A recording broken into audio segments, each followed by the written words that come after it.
Hello everybody, Raven Knight here. So, many of you know I'm a huge fan of One Piece, and I've defended the show quite a few times on this channel.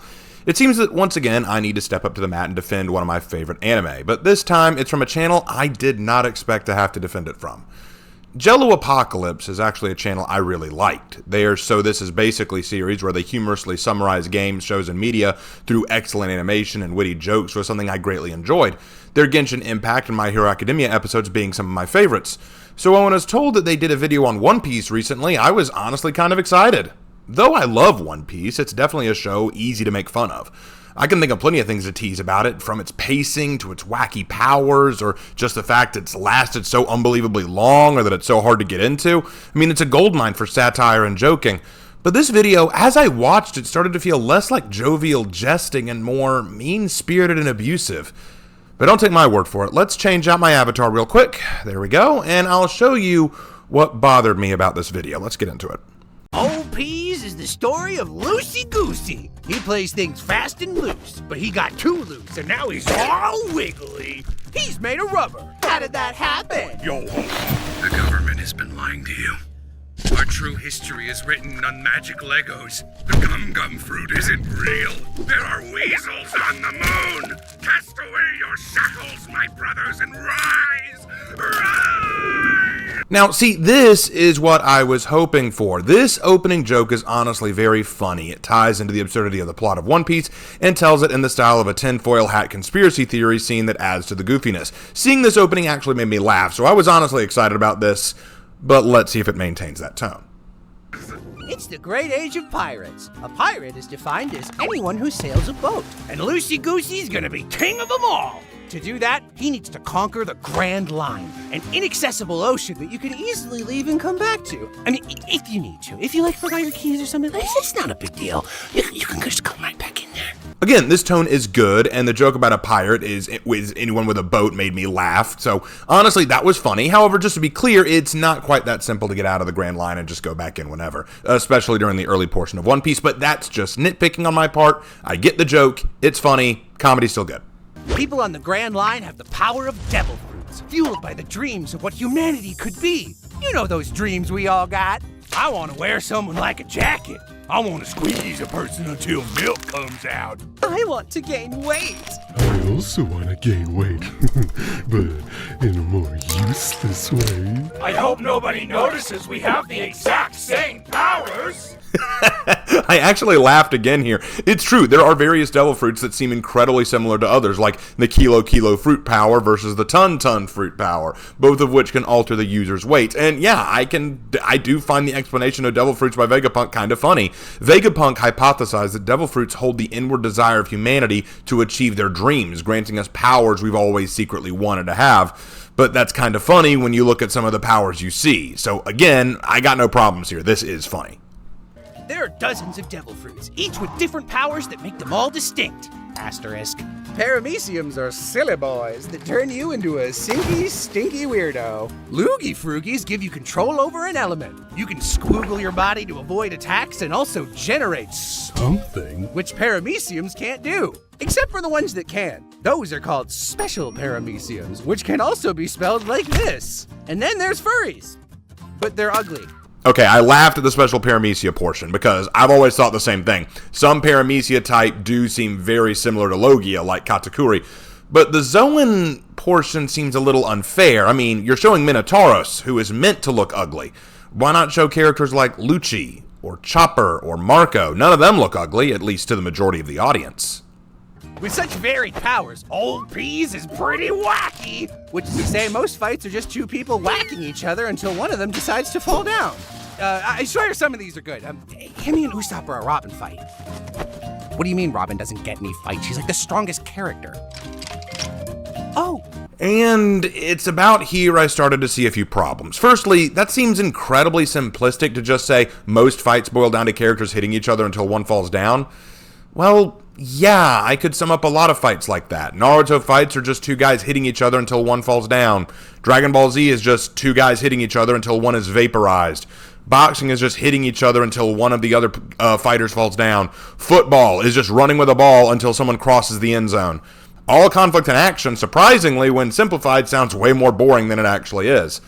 And then asking to see Usopp and Robin fights and acting like there are none? Well, first of all, Usopp has fought a few characters. Chew the Fish Man. He worked with Chopper to fight Miss Merry Christmas, but I guess then again he worked with Chopper to do that, so maybe you don't count that. But he did fight Perona. He fought Luffy himself in that big duel in Water 7, and he fought Sugar, so he's had a few fights. But it's important to remember that Usopp is not one of the crew's strongest and often ends up having to team up with characters like Nami, Chopper, or Brook in order to even the odds.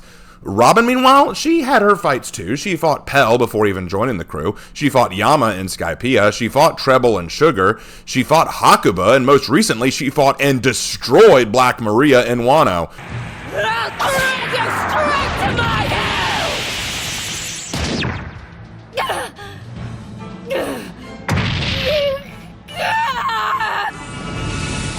She has her fights, but the thing about Robin is that she's not a frontline fighter. In a lot of cases, she just destroys the enemy, and most fans of shonen tend to like fights that are drawn out or show techniques being shown that look cool or that are tested in cool fight scenes.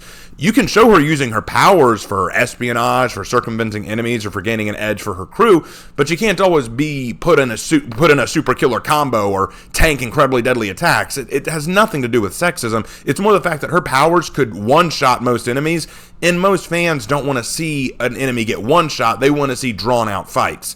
In fact, how does that make any sense, by the way, that accusation of sexism? Nami gets plenty of fights, and there are plenty of strong female warriors in One Piece, including Boa Hancock, Yamato, Miss Doublefinger, Big Mom, Smoothie, Carrot, Khalifa, Monet, Tashigi, and others. They get some cool powers and fights. Is it really just sexism at work here, or is there more to it? Be honest.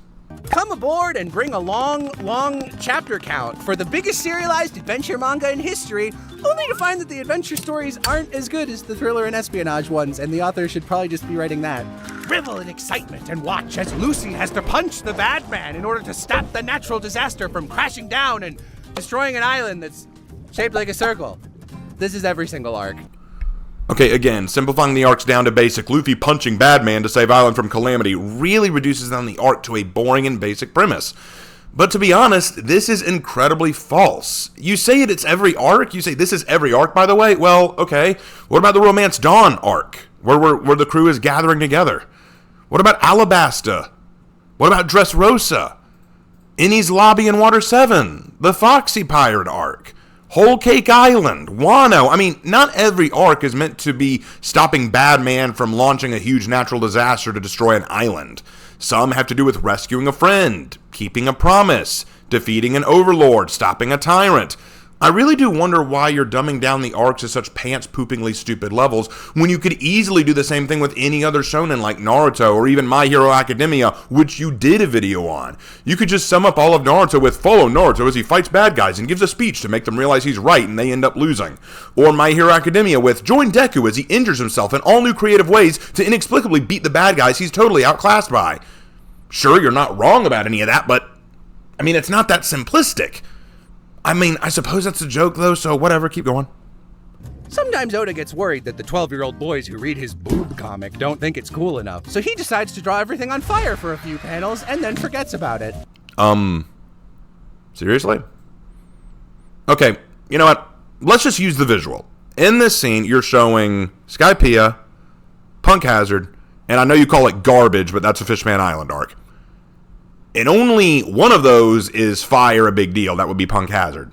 Nothing was set on fire that much in Skypiea. In fact, it was more of a lightning storm caused by Inaru. And there was no fire in Fishman Island. I don't... Look, I get it. You're trying to make jokes, but this joke doesn't work. He's on fire! He must be from the jungle! What? The stakes still aren't high enough! Quick! Hit him with a poison that doesn't work! You see the crew we're cruising the sea with. Okay, that poison dart that you show is from the 4Kids censored version. In the original, the spikes he hit Luffy with weren't poisonous, so, this criticism only works for the 4Kids version, which... Are you seriously going there? That seems a little desperate. I mean, if you want to talk about poison not working, did you watch the Impel Down arc where Luffy fights Magellan, a literal poison man who almost kills Luffy with his poison? Okay, whatever. All right. Alola Molazo is the right-hand man who holds his swords like an idiot and can teleport in front of any woman, so long as it's for sexist reasons. Okay, what are you talking about here? What is this? Zoro can teleport in front of any woman for sexist reasons. What? I don't get this. Wait, is it because Zoro doesn't want to attack Tashigi? That's not sexist. That's because Zoro can't bring himself to fight her since she looks too much like his childhood friend Kuina. That's not sexist. Only Tashigi assumes it to be sexist because she doesn't understand. Just like you seem to not to. This joke doesn't work, man.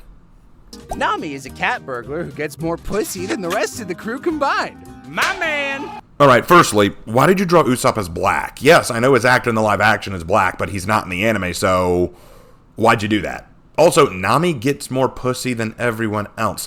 Why are you drawing her making out with Vivi? What? When? I don't understand the joke. When did Nami even sexually arouse another woman? She and Vivi were close friends. How was there sexual interest? Dude, I'm serious. These jokes make it sound like you know nothing about the characters. Look, I get it. There are probably some horny fans out there who wish that Nami and Vivi would be a thing, but that's just the case with horny fans. They will do and imagine horny things. I'm sick of this whole idea that two women can't just be friends without them being lesbian for each other. It's ridiculous, but moving on. In light of recent allegations, our crew has decided to cut ties with Mr. Vinsmoke. We are currently in talks to replace him with the hot, suave, good version of Sanji from the Netflix adaptation. Oh, yeah, I forgot. You prefer localized anime adaptations. If you want details on that, just look up Jello's history with localization. Boy got blacklisted big time, and I think that might be part of this. But no, Sanji is fine. Get over yourself. Ooh, okay, now Robin is the most interesting character in One Piece. She's a woman! Sorry, I guess that's all the time we have. Okay. This is fascinating. So, Zoro's line there, she's a woman, is actually taken from the anime. In context, the line you drew from there is when Inaru shot Robin through the head with a bolt of lightning, nearly killing her. Zoro caught Robin and snarled at Inaru, claiming she's a woman. In other words, he's saying, how dare you attack a woman? I mean, you can call it sexist if you like. I call it chivalrous, but moving on. In this case, it doesn't make sense. You were about to actually praise the character of Robin, but then stop yourself to accuse the show of sexism. But doesn't that alone disprove your claim? The fact that Robin is admittedly the most interesting character already making the claim of Oda being sexist or the story being sexist fly out the window when a woman is the most crucial and interesting character? Like, think about it for a second, guys. Think about it for a second. If I were about to say Robin is the most interesting character in the show, but then someone interrupted me to say the show's sexist, wouldn't you say, well, how is it sexist if Raven was just about to say how this female is the most interesting character in the show? I mean, you can jump in with your joke if you want to, but it only makes it look like you're not willing to give the show any credit, even when you're aware of the credit. But moving on. Marketable plushie, fish, bones, the rest. What, no Frankie? Just forgot all about Frankie, did we? Not very super of you. Main the Mizzen Mask with the main cast where most of them are so mid that their boat has more personality than they do. Ugh, Jesus. I mean, there's joking around and then there's just lying. A cast so bland that the ship has more personality. Bruh, I can discuss the personality of each Straw Hat for like an hour. In fact, the unique and clashing personalities of the crew are a large selling point for the show. We recognize characters by their behavior, their quirks, their attitudes, and their personalities. I am so stunned by how unfair this feels. Whoa! You didn't tell me our boat was from the jungle! Okay, maybe I'm just not getting this. What's the jungle joke going on here? What's the deal with this jungle joke? I don't get it. Maybe I'm missing something? I don't get it. Trade in your straw hat for a tin-foil one and delve deep into the mysteries of the world. Fight back against an all-powerful evil government and the lapdogs who work as their enforcers. Except the ones the author thinks we're supposed to like, even though they're fucking awful. Why? No, really, why? Why are Garp and Aokiji awful? Aokiji, I kind of get since he left the Marines and joined the Blackbeard Pirates, which is pretty shitty of him to do, but why Garp? Garp is a pretty awesome character. He's a fan favorite. And you know, what about Smoker? Or Fujitora? Or Commander Jonathan? Or Kobe? All examples of Marines we're actually supposed to like. What's wrong with them? The whole point of these Marines was to help us understand that the Marines weren't all evil bad guys, but individuals with outlooks and ideals very different from each other. Not all of them agree with the world government, and some actively oppose it at times, to their own detriment. Seriously, what's awful about them? No, you put Aokiji and Garp up here. Aokiji, I'll allow. What's awful about Garp? Is it because of how he treated Luffy as a kid? Kind of the joke. That's kind of funny, I'm not going to lie. That's kind of funny. But what has he done, or what are his ideals that are awful? I'm genuinely curious. Free the oppressed peoples of the world in a setting where all slaves will eventually become racist slavers themselves? Oh, that's not good. Okay, the fishmen were indeed mistreated and discriminated by humans and the government, and many became racist towards humans as a result. That was a large part of the Fishman Island arc, helping us realize what the result of racism and discrimination could be, showing the senseless hate caused by bigotry and racism. It's probably one of Oda's more thought out and creative ideas, showing the different views on race and inclusivity. We see how Fisher Tiger and Jinbei both overcame their racist outlooks, while Arlong and Horty Jones couldn't let go of their hate, leading to Horty indeed taking humans he's captured as slaves to be abused and used. In fact, what's so interesting about Horty is he was never enslaved. He was just raised to hate them. He was raised and taught to despise humanity, so he just grows up hating humans and seeing them to be worthless. Are you saying that a people once oppressed cannot learn to hold resentment against their former oppressors? Ooh, that's a take. Listen, the author has great ideas, but he's not always so good at the execution. Just look how long it takes for him to execute this freckle guy. Hey, don't worry, Luffy. We got a better one in the back. And guess what, baby? He's from the jungle! Again, I'm not sure I get the jungle line, but I wouldn't say Sabo was a replacement for Ace. And besides, that's not really the issue. The issue with Ace's execution arc was the pacing of it. It dragged on way too long for a very somber payoff. Sabo's existence has nothing to do with that, but that's neither here nor there. That jungle lore was actually foreshadowed in exactly one panel 400 chapters ago.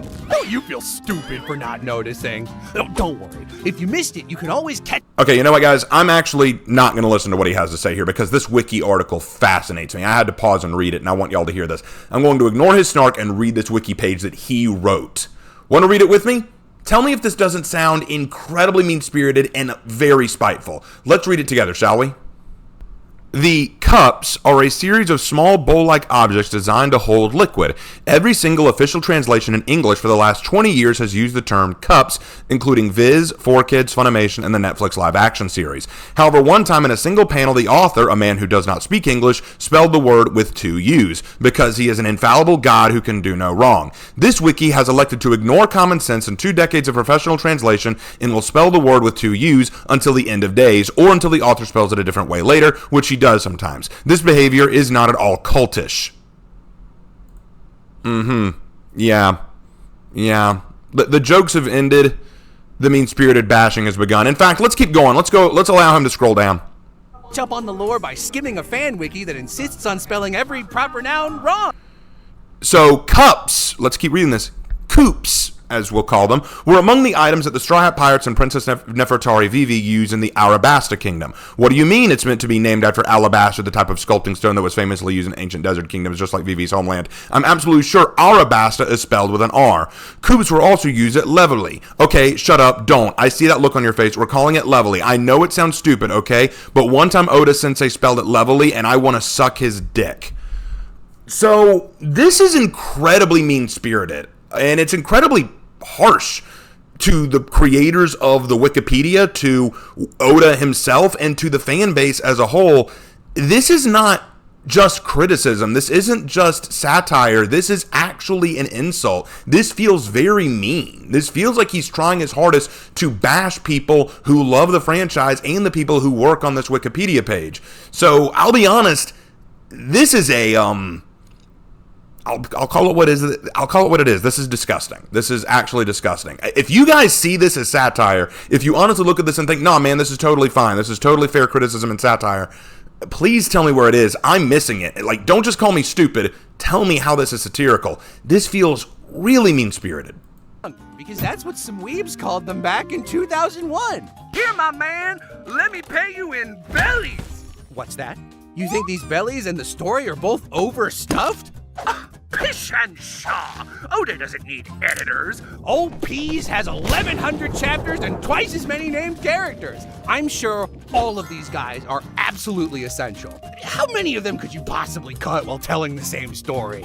Okay, before we go forward, I'd like to actually help with the confusion here. The world of One Piece uses berries as the word for their currency. So, like, this person's bounty is 50 berry. In Japanese, the character for the R sound can sound very similar to the sound for L. So the resulting sound can sound like either berry or berry. So you could make it sound either way. As a result, it is easy to confuse the sounds made. This was not an issue that the English dub had to face, as the L and R are much more distinct in the English language. But, I mean, I guess we can forgive him here since it's a joke, but I mean, it's just so mean-spirited. Again, now, let's see which characters he claims the show would not need. I'm actually very curious about this. Here's the thing.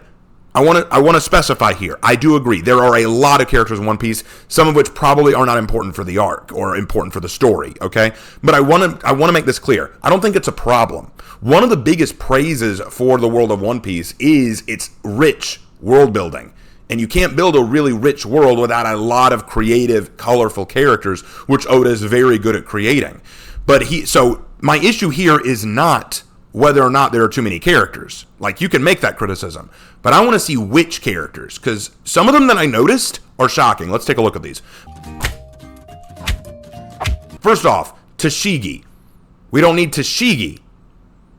Okay, Tashigi was the second in command to Captain Smoker, and she is a woman who looks just like Zoro's former training partner, Kuina, and she has a bit of a motivational factor in terms of Zoro. So, while she probably isn't 100% necessary, she's still a very special character to the plot, so let's keep going. Isa. She was from the Skypiea arc. I would say she was pretty important to the Skypiea arc a few times, but okay. This is the one. This is it. That's Frankie. That's Frankie. I know it's hard to tell because they deliberately blurred the name. Look at that. They had to go, no, look at how disingenuous this is. Look at how wrong this is. He chose a picture of Frankie wearing his mask from Water 7 when he was still wearing his mask, not showing his face. He chose a picture of Frankie wearing his mask and blurred out the name so that it would be harder for people to notice, and he zoomed up the clip so that you might not see it, but he blanked out Frankie. Are you serious?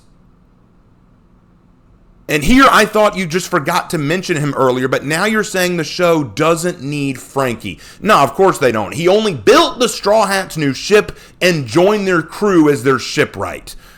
Wow, I mean, disingenuous and honest doesn't even begin to do this justice. Look, if you want to say the show doesn't need Frankie, how about you explain why, rather than deliberately blurring the name so that we can't tell who it is and using an odd pic of Frankie when he was wearing that mask for that one bit of the anime so that we couldn't tell who it was. You deliberately tried to hide that you were blanking out Frankie. That shows intent, and it's wrong. So, yeah, anyone who thought that this was all honest and fair, it is not. But let's keep going. Furthermore, you left all the characters on the Foxy arc in. Tonjin, Shelly, Foxy, Porsche, Hamburg, Ito Mimizu, Pickles, and Big Pan. They all get to stay. They are all important to the overall story of One Piece. The Foxy arc, the only canon arc that felt like filler, and they all get to stay, but Frankie has to go. Wow. I am sensing serious bias here. All right, keep moving. Jabra, Kumadori, and Fukuro. Okay, so we're going to nix 3 CP9 members. Not like CP9 was a serious threat, but okay. Basil Hawkins, Scratchman Apu, Eustace Kid, Killer, and Yarouge. Man, I could forgive some of those, but Eustace Kid? You want to lose Kid? He was pretty important in the Wano arc, but okay, sure, why not? Gloriosa, or Granny Nyon as she's sometimes called. She's the one who helped Luffy find a way to sneak into Impel Down by taking advantage of Hancock's love for Luffy. Really? I feel like she was pretty important. Wow. Oh, and this one's funny. I love this one. Sengoku, the Fleet Admiral of the Navy. He has to go, but the Giant Squad, the no-named Giant Squad that fought at Marineford, they get to stay. They can stay. Sengoku can't stay, but they get to stay. How do you pick these, man? Then Rebecca. She needs to go? From the Dressrosa arc, Rebecca. Okay.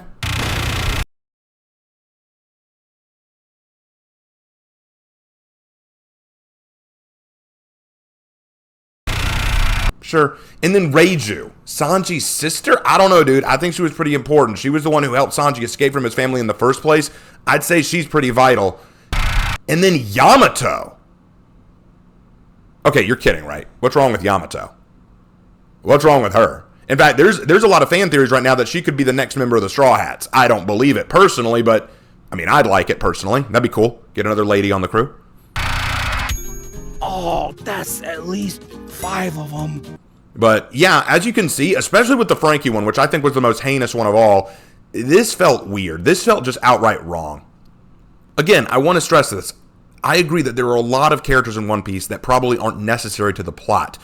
But some of your choices of who to remove seem very odd, and in the case of Frankie especially, very inappropriate, especially since you're not giving any reason why Frankie needs to be removed. You can say it in a joking way. You could argue that Frankie wasn't necessary because apparently you really like Usopp. Maybe your argument is that Usopp could have done what Frankie did. I don't agree, but you could have made that joke. But no, you just tried to remove him. I don't get it. I don't get it. And again, anyone who wants to come at me and say I'm being unfair, why did he blur Frankie's name and use a poor picture of Frankie to hide who he was? Just saying. I'm glad we wasted pages on these dudes instead of seeing the Straw Hats actually have any kind of dynamic with each other. Who cares about that? And this is, again, being incredibly disingenuous. We see a bunch of scenes of these characters interacting, having meaningful moments and interactions. Zoro has shown time and time again his loyalty to Luffy, and Luffy his concern and care for his crew. The Water 7 and Enies Lobby arcs are probably two of the arcs that demonstrate this the most, where Luffy declares war on the government for Robin's sake, where Usopp puts his pride on the line for the Going Merry, even claiming that while he still believes in Luffy in his quest of becoming the Pirate King, he just can't stand at his side. Zoro chastising the crew for not respecting Luffy more. These jokes really aren't landing. There are plenty of scenes where we see the characters and their personal interactions with each other, showing how they care about each other, how they interact with each other. Even characters like Sanji and Zoro, who often are at each other's throats, there are moments where they show respect to each other, they care about each other, they worry about each other. They happen. I'm sorry you missed them, but they're there. I have to know the name of the weapon that fuck-ass Joe uses. Let's check out the Q&A corner where the author answers only the most enlightened of questions from the 12th of year-old readers. Who's fuck-ass Joe? I'm so glad you asked. Fuck-ass Joe has a really interesting backstory. My editor said I couldn't include it, so I murdered him, because nobody tells me what to do. Anyway, he drifted through the Calm Belt, which has no currents and you shouldn't be able to drift through it, but I forgot. Then he met another character and became a pirate. Thanks so much for your question. Lick the syrup off of Nami's body. Okay, again, this is really, really disingenuous. Yes, Oda does answer a lot of questions from his fans. You can mock him with the fuck-ass Joe quote, but he's been asked very wild and crazy questions before and has to come up with answers for them. And before anyone gets confused, no, the fuck-ass Joe thing is not real. This guy the Jello made that up. What he likes to do, one thing that Oda likes to do in his answers to questions is people will ask him very serious questions and he'll give a silly answer. Like someone would ask him, how far can Luffy stretch? And the answer, 20 Gumu Gumus. It's a silly answer. And then he'll also get very silly, stupid questions, which he gives very serious answers to, kind of to troll them. And yes, you're right. The syrup question is a real question asked to him. Would you like to know his answer to that question? I'll gladly read it to you. Here it is, right here. Can I lick the syrup off Nami's body, P.N. Chamorro Shimizu? Oda.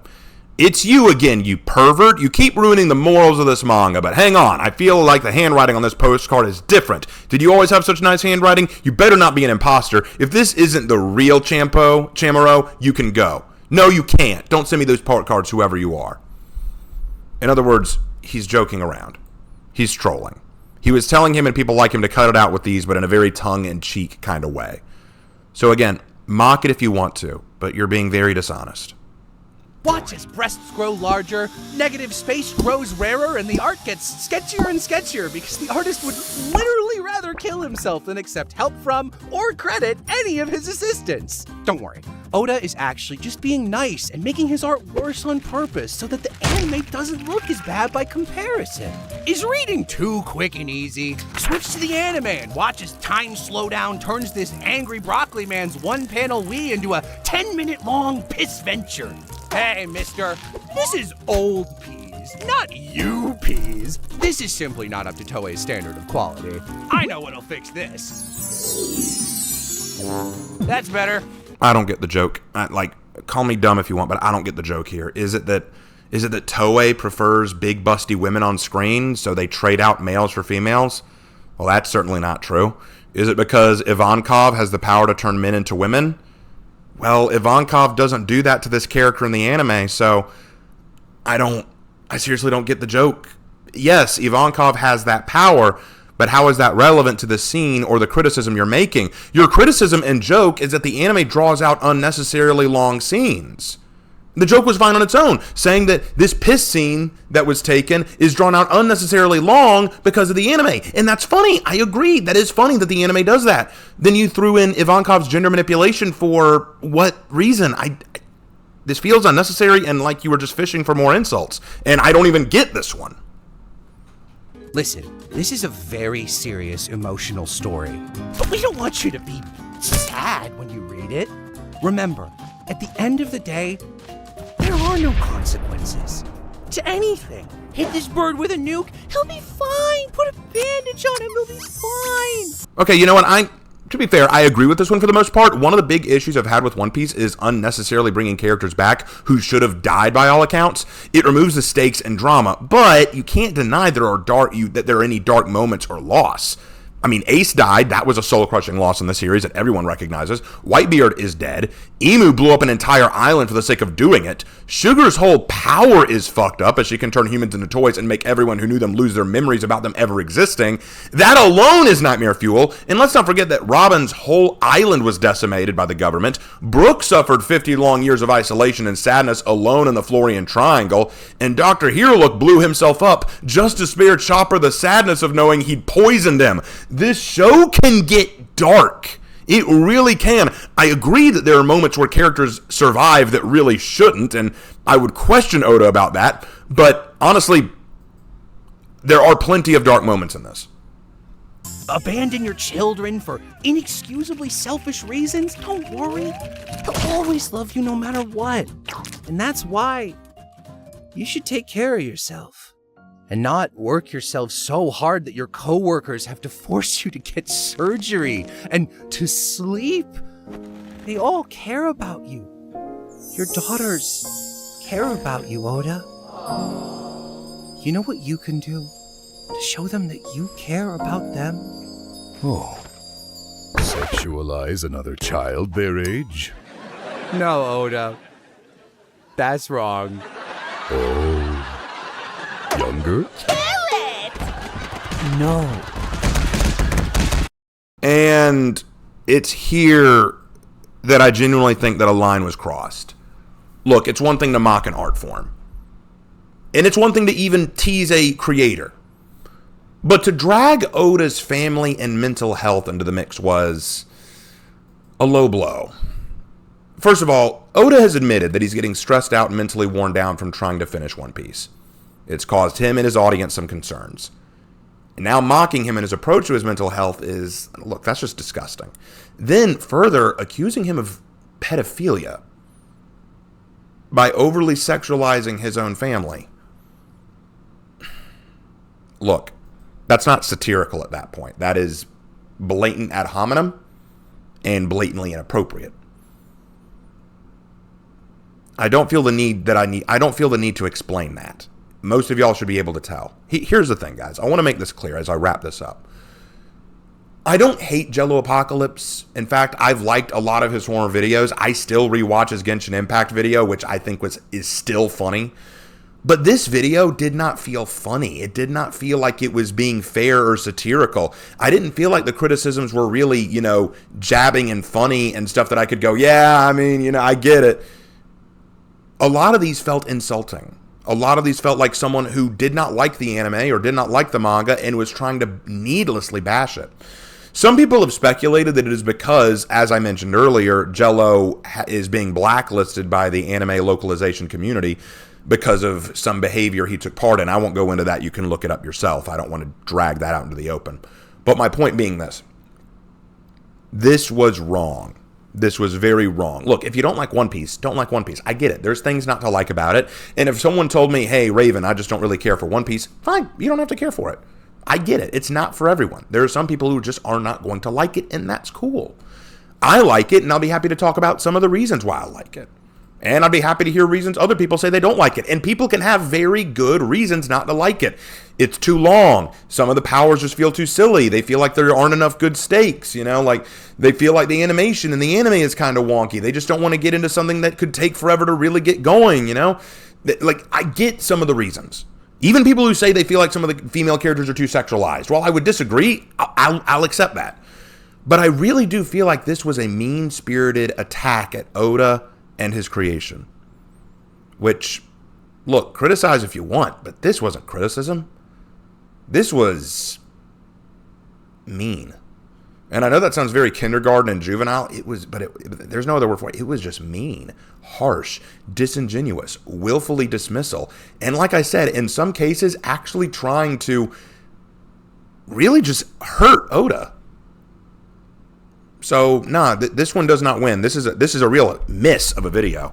I know JelloApocalypse is capable of better, which is why this is so weird that he made this. But anyway, that's all I got for this video. Yeah. Sorry if I sound out of it, guys. I'm worn out, and this video did not help. So, yeah, there you go. Hope you guys enjoyed. I'll see you guys in my next one. Take care.